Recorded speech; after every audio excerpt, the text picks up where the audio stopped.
Hello guys, welcome back to our channel. ఈ వీడియోలో మేము షిరిడీ ట్రిప్ ఎలా ప్లాన్ చేసాము, ఎక్కడెక్కడ విజిట్ చేసాము అండ్ ఎక్కడ స్టే చేసాము అన్ని డీటెయిల్స్ కూడా దీంతో అయితే షేర్ చేస్తాను. డిసెంబర్ 20వ తేదీన మేము హైదరాబాద్ నుంచి అయితే స్టార్ట్ అయ్యామండి. మియాపూర్ నుంచి జోష్ బస్ ట్రావెల్స్ అని చెప్పేసి డైరెక్ట్గా మేము హైదరాబాద్ నుంచి షిరిడీకి అయితే టికెట్ చేసుకొని బస్ అయితే ఎక్కేసాము. 21st ఆఫ్ డిసెంబర్ మేము షిరిడీలో అయితే రీచ్ అయిపోయామన్నమాట. సో మార్నింగ్ స్టే కోసం ఒక హోటల్ అయితే తీసుకున్నాము. గుడికి ఎదురుగా చాలా ఉన్నాయండి. మేమైతే శ్రీ సాయి ప్యాలెస్ అని చెప్పి ఆ రూమ్స్ అయితే తీసుకున్నాం అనమాట.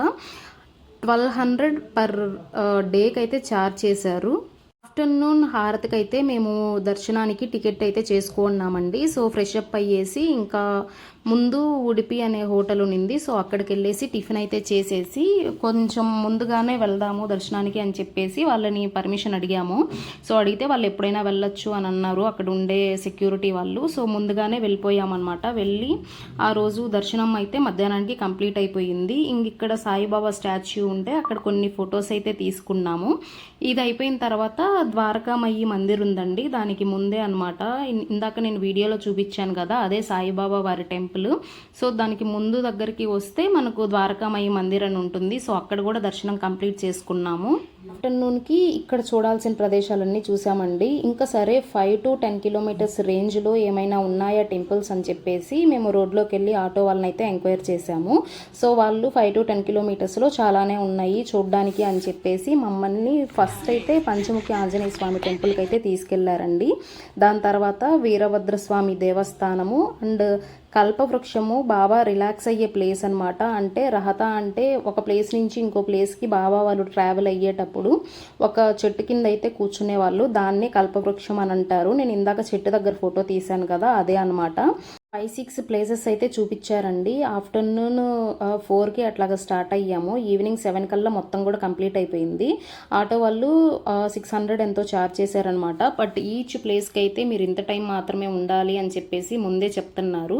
ఇది సాయి హెరిటేజ్ విలేజ్ అండి, చాలా పెద్దదనమాట. ఒక 2 hours అన్నా పడుతుంది చూడడానికి. అంటే పిల్లలు ఉన్నారు కదా, కొంచెం టైం అయితే పడుతుంది అనమాట. బట్ వాళ్ళు హాఫ్ అన్ అవర్లో అయితే కంప్లీట్ చేసుకొని రమ్మన్నారు. మేము అట్లా 45 minutes అట్లాగైతే చేసాము. సో పిల్లలకి ఆడుకోవడానికి కూడా కొన్ని థింగ్స్ అయితే ఉన్నాయి. అక్కడ ఇది అయిపోయిన తర్వాత మళ్ళీ మేము ఖండోబా మందిర్ అని చెప్పేసి మేమున్న ప్లేస్కి దగ్గరలోనే మెయిన్ రోడ్లోనే ఉంటుంది, అక్కడికైతే వెళ్ళేసి దర్శనం చేసుకొని వచ్చాము.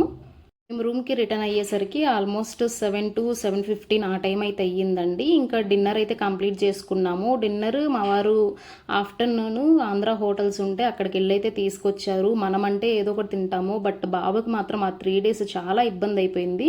సరే అని చెప్పి ఏదో ఒకటి తినిపించేసుకొని బయటకైతే వచ్చాము. ఇక్కడ ఆల్రెడీ సాయిబాబా స్టాచ్యూ ఉంది కదా, సో అక్కడ కొంచెం నైట్ వ్యూ బాగుందనమాట, లైట్స్ కూడా బాగున్నాయి. సో అక్కడ ఉయ్యాల అట్లాంటివి ఉంటే బాబుని కొంచెం సేపు ఆడిపించుకున్నాము. ఇంకా ఆ రోజు వెళ్ళేసి అయితే రెస్ట్ తీసుకున్నాం అనమాట. Next day morning early morning 5కో 6కో అనుకుంటాను, అప్పటికే మేము క్యాబ్ అయితే ట్రావెల్స్లో మాట్లాడుకొని క్యాబ్ అయితే బుక్ చేసుకున్నాం అనమాట. ఎక్కడికి వెళ్తున్నామంటే త్రయంబకేశ్వర్కి వెళ్తున్నాము. So Shirdi to Trimbakeshwar distance వచ్చేసి 125 kilometers వరకు అయితే ఉంటుందండి. సో ఫస్ట్ మనం ఇక్కడ ట్రావెల్స్ వాళ్ళు అందరూ ఉంటారనమాట. మనం వెళ్ళి అక్కడ ప్యాకేజ్ అంతా మాట్లాడుకోవాలి. సో క్యాబ్ డ్రైవరే మనకు మొత్తం కూడా తీసుకెళ్ళి చూపించి మళ్ళీ రిటర్న్ కూడా తీసుకొని వస్తారు. మధ్యలో ఏమైనా మనం చూడాలి అనుకుంటే వాళ్ళు ఒక 5 to 6 places అట్లాగా లిస్ట్ ఇచ్చుంటారండి. ఆ లిస్ట్లో ఉన్న ప్లేసెస్ మాత్రమే ఖచ్చితంగా వీళ్ళు విజిట్ చేపించి అయితే తీసుకొని వస్తారు.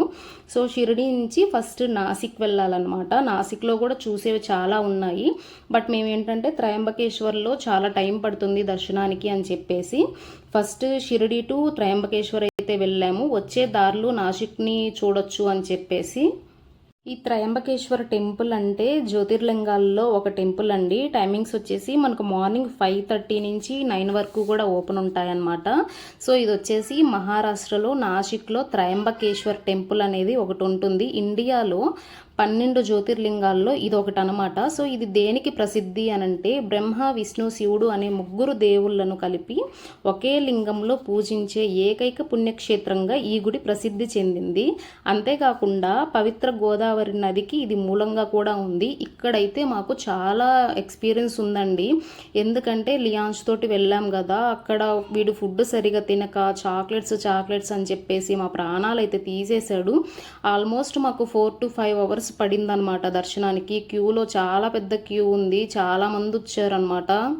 వెయిటింగ్ హాల్ అనమాట ఇదైతే. వెయిటింగ్ హాల్లో ఇట్లాగా టీవీ స్క్రీన్స్ అయితే పెట్టేసి లోపల జరిగేదంతా మనకు లైవ్ టెలికాస్ట్ లాగా అయితే చూపిస్తున్నారు.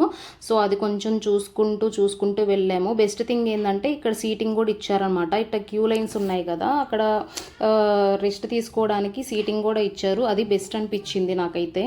ఫంక్షన్ తీసుకొని వెళ్ళాం కాబట్టి కొంచెం అంటే వీడియోస్ కొన్ని తక్కువైతే తీశాను. ఇక్కడ క్యూ లైన్లో కామ్గా ఉన్నాం కాబట్టి ఇక్కడైతే కొంచెం ఎక్కువైతే తీశాను అనమాట. ఇదంతా కూడా కొంచెం కన్స్ట్రక్షన్లో ఉంది, కానీ క్యూ మాత్రం చాలా పెద్దగా ఉంది. 5 అవర్స్ అయితే పట్టింది మాకు ఓవరాల్ దర్శనం అయిపోయి బయటకు వచ్చేంతవరకు కూడా. వెహికల్స్ పూర్తిగా లోపలికైతే పంపిరండి. ఒక 1 కిలోమీటర్ వరకు అయితే మనం నడచాల్సి వస్తుంది. ఇంత వెయిట్ చేసి దర్శనానికి వెళ్ళాం కదా, కనీసం అక్కడ 5 సెకండ్స్ కూడా ఉంచలేదండి. మొత్తం నెట్టేస్తూ ఉన్నారన్నమాట, అంతమంది జనాభా అయితే ఉన్నారు. డే 1 మొత్తం అయితే మేము షిరిడీలోనే స్పెండ్ చేసామండి. అక్కడ చుట్టుపక్కల ప్లేసెస్ అయితే చూసాము. Day 2 early morning to afternoon అయితే ఇట్లాగా త్రయంబకేశ్వర్ వచ్చేసామన్నమాట.